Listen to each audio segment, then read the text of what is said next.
মাথায় উন্নত হয়ে আছে। একবার চাঁদাবাজিতে ব্যস্ত, একবার জাতিকে মুক্তি দিতে চায়, একবার বাংলাদেশের স্বৈরতন্ত্রে মুক্ত করতে চায়, আরেকজন স্বৈরতান্ত্রিক হয়ে উঠতে চায়। এখন সিদ্ধান্ত আপনাদের কাছে। প্রার্থীর কাছে কিন্তু ভোট নাই, ভোট হচ্ছে কিন্তু ভোটারের কাছে, জনগণের কাছে। প্রার্থীর সাথে 5 জনের বেশি থাকার দরকার নাই।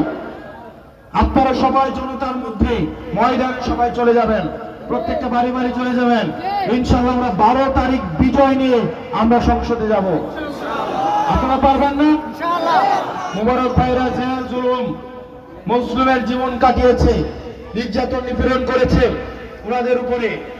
যখন অনেক নেতা কম্প্রোমাইজের মধ্য দিয়ে নিজের ব্যবসা টিকিয়ে রেখেছে, তখন এই মোবারক ভাইরা হাসিনার চোখে, ফেসিবাদের চোখে চোখ রেখে কথা বলেছে।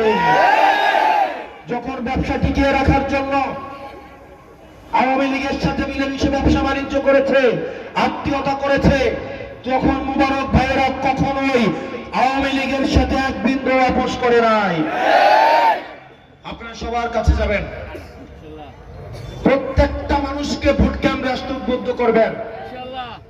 প্রতিপক্ষ দেখবেন নারীরা, তরুণ প্রজন্মের যখন জনজোয়ার উঠবে ভোট কেন্দ্রগুলোতে, ভোট বন্ধ করার জন্য পায়তারা শুরু করবে, সেগুলোকে আপনাদের ঠেকাতে হবে এবং সকাল থেকে কেন্দ্রে থাকতে হবে আপনাদেরকে। পরিচয়ে কোনো মার্কা আছে? কোনো মার্কা আছে? কোনো মার্কা আছে? সেই মার্কা হাতের তালে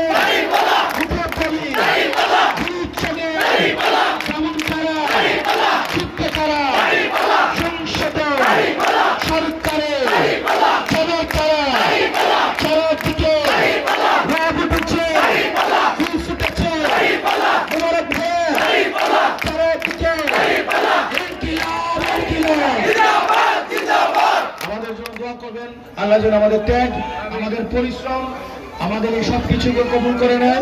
আমাদের হাদিবার সবকিছু বাস্তবায়ন করতে পারি, হাদিবার বিচার জন্য আমরা নিশ্চিত করতে পারি। আসসালামু আলাইকুম ওয়া রাহমাতুল্লাহি ওয়া বারাকাতুহু।